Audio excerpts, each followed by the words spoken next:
Good morning. Great to see you. And I want to welcome you to Daylight with Dean. I believe it's number 27. Woohoo! Which means it's Friday, May 8th, 2020. Want to thank you for being here this morning with me and with us. Trying a little different lighting configuration that I haven't looked at to see how it looks. So if my face looks like it's beaming, it's just because I have a LED light a little closer to me than having in the past. And every once in a while I get on a Zoom call, and my wife has a little office set up, and the desk is right in front of the window. And if the curtains are open, you don't realize that it's bright until you get on the Zoom call. And with my bald head, the other day I got on a Zoom call and they're like, "Dean, turn your head off. It's so bright. It's so shiny. You're blinding us." And so I basically had to close the curtain and sit in the dark the whole Zoom meeting. It was quite amusing. Fell asleep in my recliner last night and didn't put the coffee on. So I put the coffee on this morning. Have not had my first sip yet. I found that when I had a full cup of coffee before I came on, that I talked for 25 minutes. So this time, yesterday, was a little bit shorter than that. Today, we'll see how we do as well. So this is the first sip of the morning.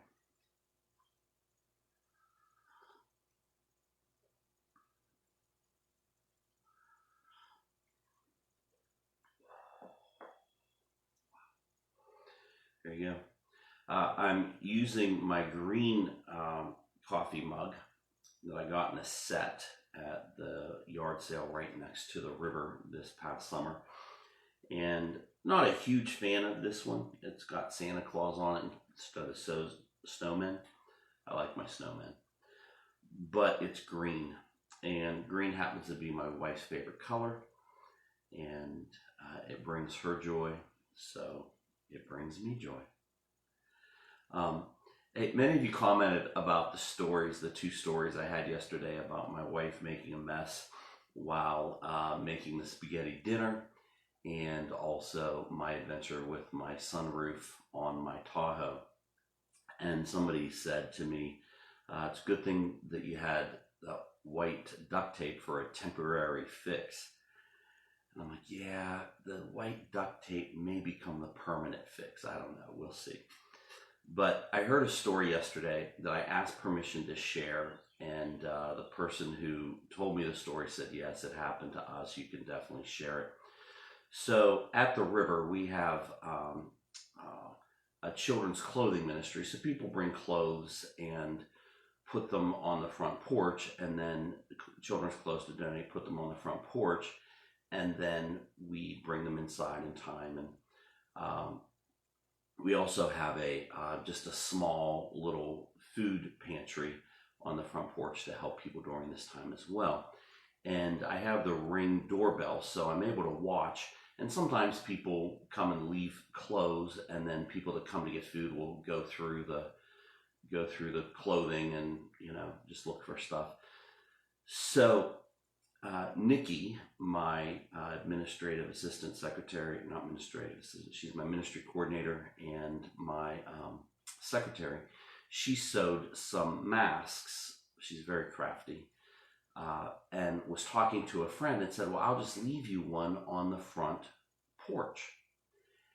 And so my friend sent her husband, first mistake, sent her husband to go pick up the mask.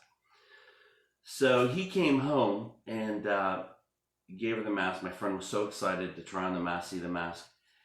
And he didn't bring home a mask. The only thing that was on the table that was fabric, his wife is what he brought home thinking it was the mask. And it was a pair of thong underwear. And She said he wasn't doing it as a joke. He just did it. He just did it because that was the only thing there that was fabric, and he thought that was what she wanted, and he wasn't paying attention and just brought it home. And I can you just imagine? Oh, that was funny. See, now that's a story I can tell in Daylight with Dean that probably wouldn't make the final cut for a sermon on Sunday. So my wife is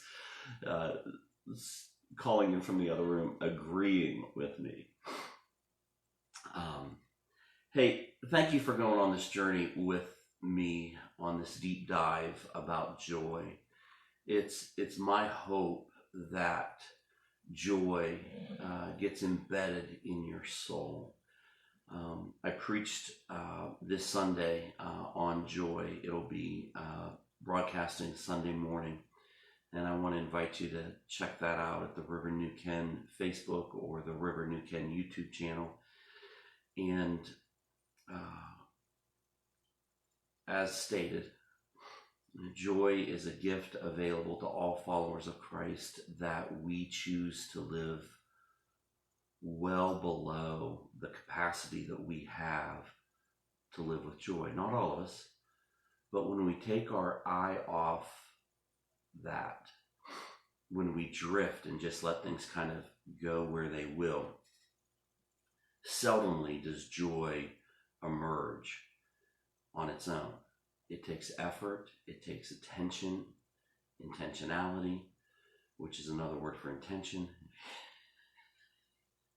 If you can learn to be amused with yourself, it helps. It helps. I have a couple more things I want to say about joy. There's this passage of scripture in, I believe it's in one of the Samuel books, 1st or 2nd Samuel, and it's mentioned a few different times. Whenever King Saul, who just may have had some mental imbalance, or may have been bipolar, or may have been tormented by an evil spirit. There's a lot of things that Saul struggled with. King Saul really struggled with. He was handsome, he was good looking, he was physically impressive, and he was who the people wanted.